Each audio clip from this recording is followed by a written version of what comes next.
So good morning everybody, it's dark, it's 6:29, almost 6:30 AM in the morning. It's the 11th of December 2020. I'm sat in the car, as you can probably see, or not see because it's dark. Let's go and drive 146 miles and drive down to Cheshire to get something that's been missing for a while. I wonder what that could be. So I'm leaving at this time because I've got to be back later. So see you in about 2.5 hours, shall we? So here we are, we just arrived at Target Composites and followed the guy in his four-wheel drive.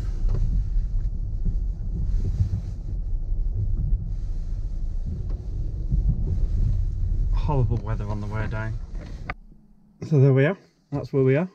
So I'll go in, get the bike, put the seats down, and then we'll head off to the next stop. So there we go, the TCR frame is back. So basically I'll tell you more about it once I get back, but just a quick summary is I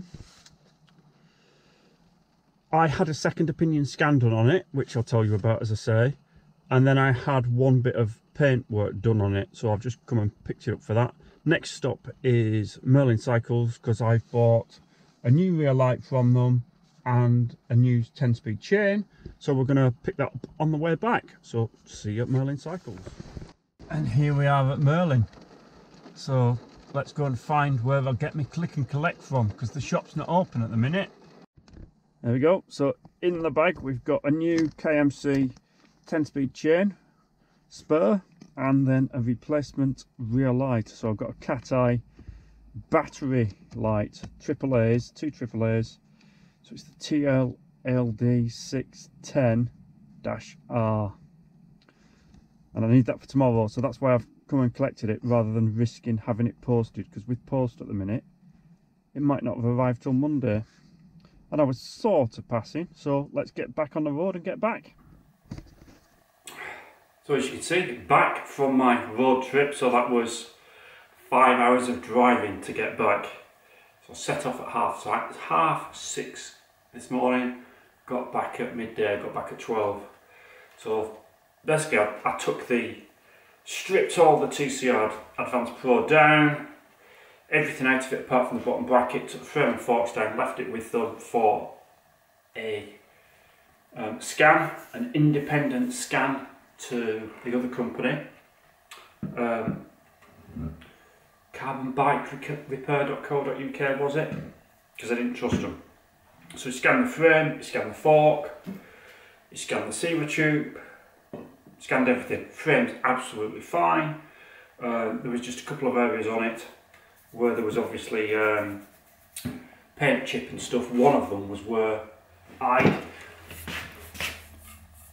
damaged the down tube, knocked the paint off with my front mudguard in my Elan Valley ride the other year. So that was really annoying me. So I got him to repair that. It was just a repaint job on that one. The carbon wasn't damaged. There's some other chips, there's some other marks, but they're all fine. No other damage to the frame. So one of them as well was here, where a bit of frame had come off there, and I wanted him to check that, but that was all okay. So the frame is good. Come back to that in a minute. The fork legs are fine. The steerer tube is fine, apart from that little area there that is marked.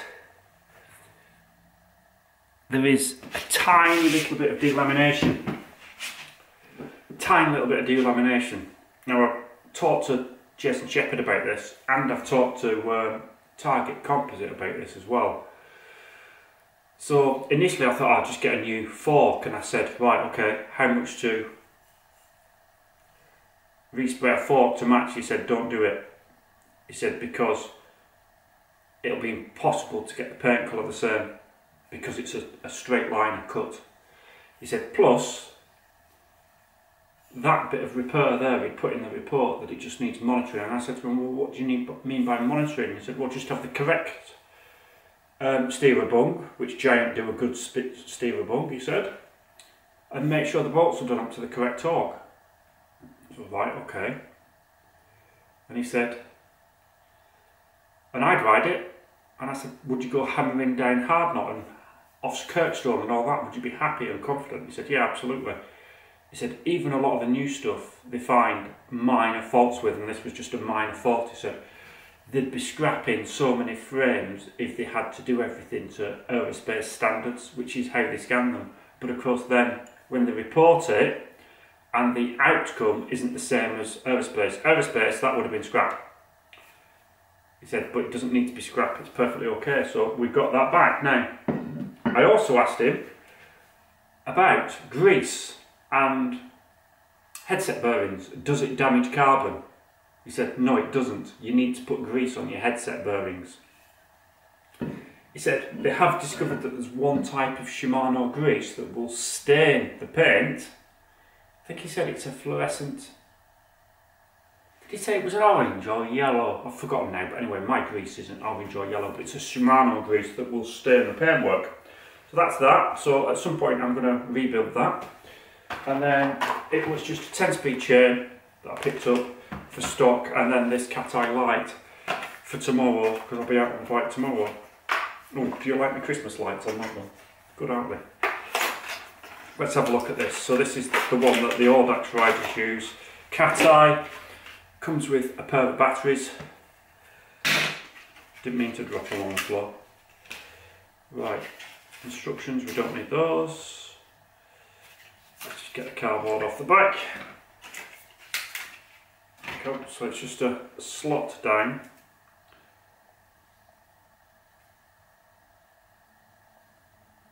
I might need the instructions to find out how you put the batteries in. And then there's an adjustable bracket, which is quite neat. So it rotates and then it'll slot in. And you can either put it vertically and it'll slot in horizontally as well. Right, so let's find out how you get these batteries in and get the batteries in and see what it looks like.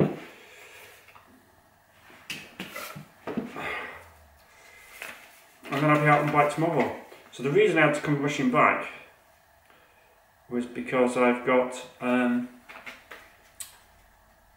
at work we've got a sort of Christmas food party this afternoon, socially distanced.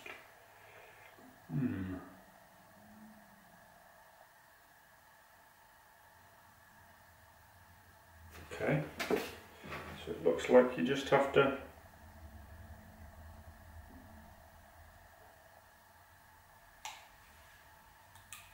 do that, like so.